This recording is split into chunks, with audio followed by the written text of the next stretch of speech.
புத்திசாலி நீதிபதி. மிகவும் பழமையான காலத்தில் ஸ்ரீநகரில் ராஜாவின் அரண்மனையில் உள்ள முதன்மை நீதிபதி தனது புத்திசாலித்தனத்திற்காக முழு நாட்டிலும் புகழ்பெற்றிருந்தார். எவ்வளவு வஞ்சகமாக போலியான சாட்சியங்கள் உண்மை என தோன்றினாலும் அந்த நீதிபதி எப்போதும் உண்மையையும் பொய்யையும் பிரித்தறிந்து நியாயமான தீர்ப்பை வழங்குவார் என்று மக்கள் கூறினர். இந்த புத்திசாலி நீதிபதி குறித்து அரசருக்கு அடிக்கடி கதைகள் கேட்கப்பட்டன. ஒருநாள் அவர் தன்னை ஒரு விவசாயியாக வேடமிட்டு நீதிமன்றத்துக்குச் சென்று நீதிபதி உண்மையிலேயே அப்படியே புத்திசாலியா என்பதை சோதிக்க முடிவு செய்தார். அதே நாளில் நீதிபதியின் முன் விசித்திரமான வழக்கு ஒன்று வந்தது. 2 அஷ்மாவும் ஒரே குதிரையின் உரிமையாளர் என்று கூறினர். இருவரும் மற்றவர் சவாரி கேட்டார் என்று சத்தியம் செய்தனர்.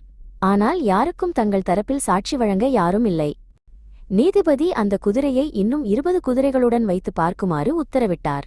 அப்படி வைத்தவுடன் அந்த இருவரும் தங்கள் குதிரையை உடனடியாக கண்டுபிடித்தனர். எல்லோரும் அரசரையும் சேர்த்து இந்த வழக்கை நீதிபதி தீர்க்க முடியாது என்று நினைத்தனர். ஆனால் நீதிபதி யார் உண்மையான உரிமையாளர் என்று அறிவித்து பொய்யான சாட்சி கொடுத்தவருக்கு பொதுமக்கள் முன்னால் அடிகள் கொடுக்க உத்தரவிட்டார்.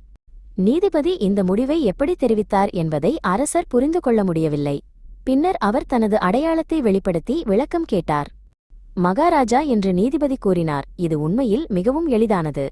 இருவரும் தங்கள் குதிரையை எளிதாக கண்டுபிடிப்பார்கள் என்று எனக்கு தெரியும். ஆனால் குதிரை யாரை அடையாளம் காணும் என்பதை தெரிந்து கொள்ள விரும்பினேன். நீங்கள் கவனமாக பார்த்திருந்தால் அந்த குதிரை முதல் மனிதரை பார்த்தவுடன் தெளிவாக மகிழ்ச்சியடைந்தது என்று கண்டிருப்பீர்கள். அரசர் நீதிபதியின் புத்திசாலித்தனத்தை பாராட்டி அவருக்கு நாட்டுக்கான சேவைகளுக்காக விருது வழங்க உத்தரவிட்டார். புத்திசாலித்தனம் என்பது உண்மைகளை அறிதல் மட்டுமல்ல, கவனமாக கண்காணித்தல், சத்தியத்தை தேடுதல் மற்றும் நியாயமான தீர்ப்பை வழங்குதல் ஆகும்.